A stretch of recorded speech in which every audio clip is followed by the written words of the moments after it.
So ayun, good morning mga pare. Nandito tayo ngayon sa Mitch ko si Plaridel. May stock sila dito ng Husky. Ayun o. Husky 150 ng SYM. Napakaganda ng forma nito, astig. So yun, dating dito, may ano siya, may visor talaga siya dito. May windshield siya na ganyan, na adjustable talaga siya. Eh hindi lang nila nalagay dito. Ito yung harap niya. Tapos may logo siya dyan ng SYM. May visor yan dyan. Hindi lang yan nila nilagyan. Tapos pagdating dito sa ilaw, napakasimple lang. Maliit lang pero pag bumuga siguro ng ilaw to napakalakas.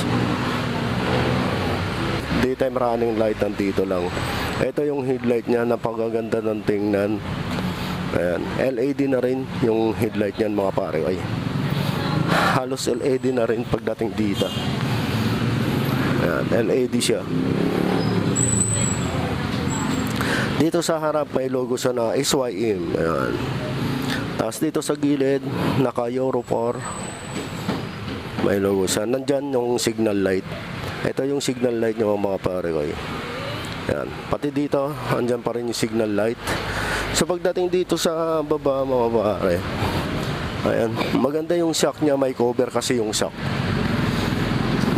Tapos yung gulong niya malaki na rin, naka tube type, tubeless yung gulong niya, kaya panalo ka rin. So yung mags niya okay na rin, maganda yung kulay, may reflectorize sa dyan para pagdating sa gabi. Tapos meron doon sa air intake butas. Pag dumadaan, tumatakbo kayo na mabilis, pupunta doon sa makina. As in talagang lalamig yung makina nyo. Tapos meron siya dito na style na ganyan. Yan, style ng Husky. Yan. Dating dito sa gilid. Ang ganda ng naked handle niya mga pare. Ayan. Pang ADB talaga siya. Tapos nandyan yung panel. Ayan. Medyo maliit lang. Ganyang kalupit yung panel niya. Ayan. Hindi natin ma-open kasi hindi pa nakalagay yung battery. Tapos andyan yung sa fluid, para sa blade fluid. Kasi naka disc brake siya kabilaan. Ito yung mga switch niya. Ayan. Maganda yung handlebar, yung grip bar. Ayan. Ito yung mga switch. May bosina, may signal light, high and low. Yan. Maganda. Ang kinaganda nito mga pare, ayan, meron siya rin dito para sa gasolina natin, para makatipid. Saka meron siyang passing light. Ayan. May passing light siya. Pagdating dito sa gilid mga pare, makikita natin yung forma ng gilid niya. Ayan. Ang kinaganda dito, may mga okas siya dyan. Ayan. May mga lines. May mga forma siya na ganyan. Maganda yung forma niya, parang brosko talaga yung dating ng Husky na to.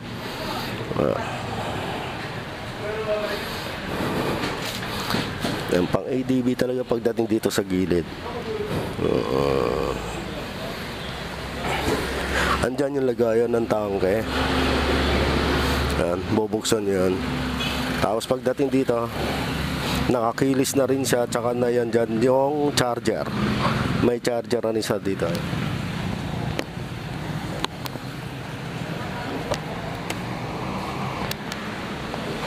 Tapos pagdating dito, may nakalagay siya na Husky 150. Glossy black yung kulay ng motor nito. Ayan. Dito yung panggilid niya, napakahaba. Ayan.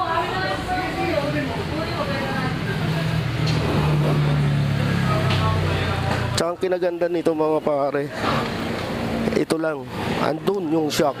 Ito yung shock niya. Ayan o. Yan, nasa gitna yung shock. Di gaya ng sa mga ADB na meron siya dito. Meron siyang shock dito na ganyan. Nasa gitna yung shock. Yan ang kinaganda sa bagong style ng Husky ADB 150. Maluwag siya dito pagdating sa likod. Ayan. Yung gulong niya rin, naka tube type na rin, tubeless siya. At saka naka disc brake. Kinaganda yun. Titingnan nyo yung disc brake niya, nasa loob.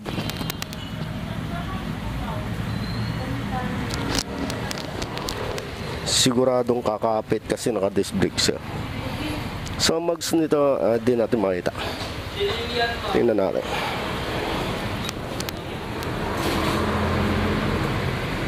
Naka 13.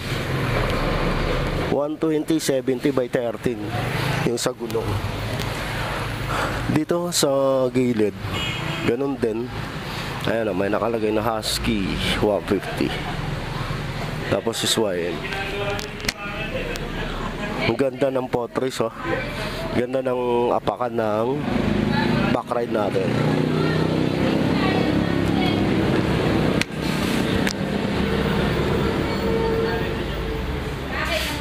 Tapos pagdating natin dito sa upuan niya, malapad yung upuan niya.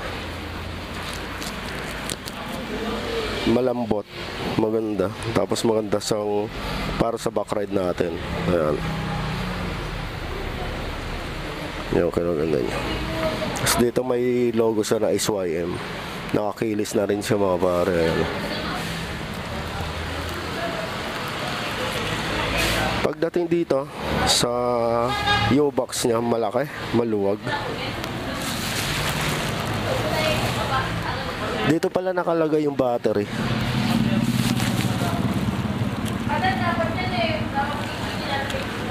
So ang kinaganda nito mga pare, yung battery nito nandyan sa loob ng U-box. Malaki yung U-box niya mga pare.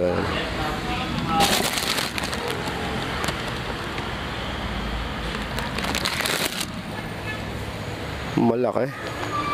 Maganda, malaki yung U-box. Tapos may sabitan pa rin siya dito ng helmet.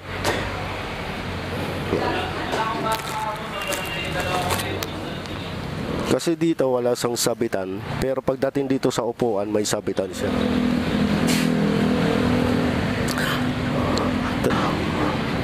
Ayan na. Ganda ng cover. Yung lagayan ng coolant. Ayan. Maganda yung ano niya, exhaust pipe. Maliit lang. Ang ganda ng motor pala nitong Husky 150. Naka 13 lang yung mags ng gulong. Naka tubeless siya. Ganda ng forma. Tapos pagdating dito sa grab bar, mga pare, ayan, grab bar nila.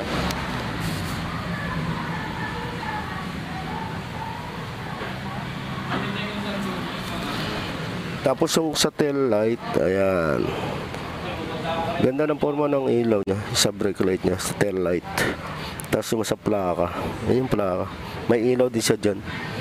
Ganda ng ano ng gulong, makapit.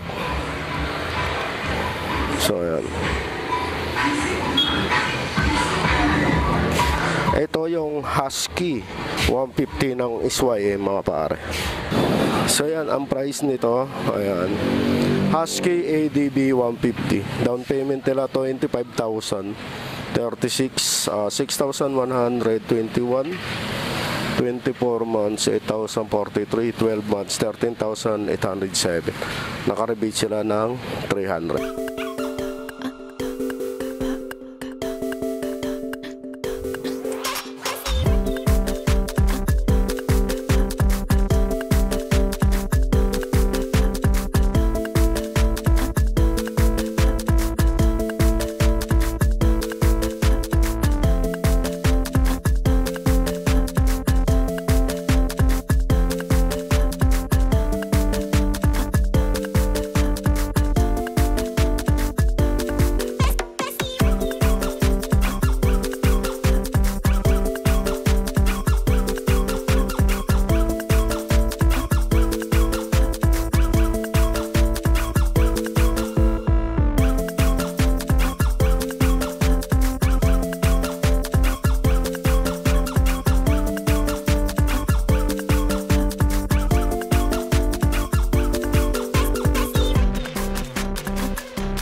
Pa rin sila na Samurai, ayan.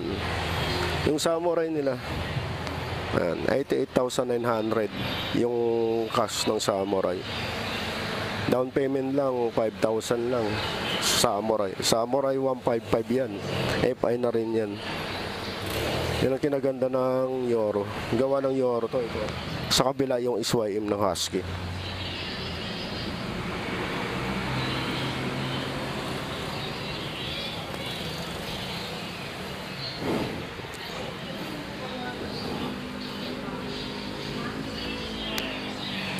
Tapos meron din sila dito yung Icon. Ayan yung Icon nila. 110. Ito yung price. 3,153. Yan yung price ng Icon na. Ito yung Icon.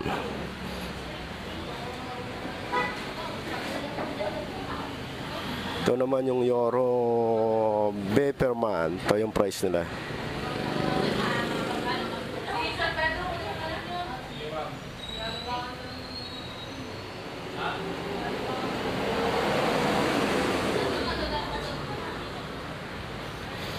Coffee Racer 152. 3,506 lang yung down nito mga pare. Maporma na to.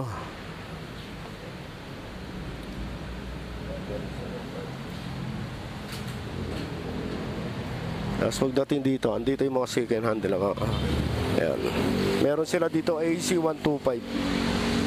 Ang ganda ng AC oh. Ganda ng kulay ng AC125. Tapos ito yung mga second hand nila.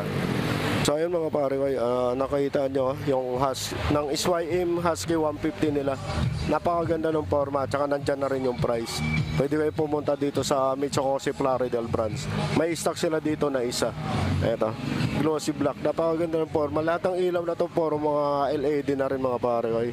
Maganda siya. Mga pare, maraming salamat. So hanggang dito na lang. Huwag niyo kakalimutan paki-like, paki-comment, paki-share tong video na to. So Madex Motovlog, peace out.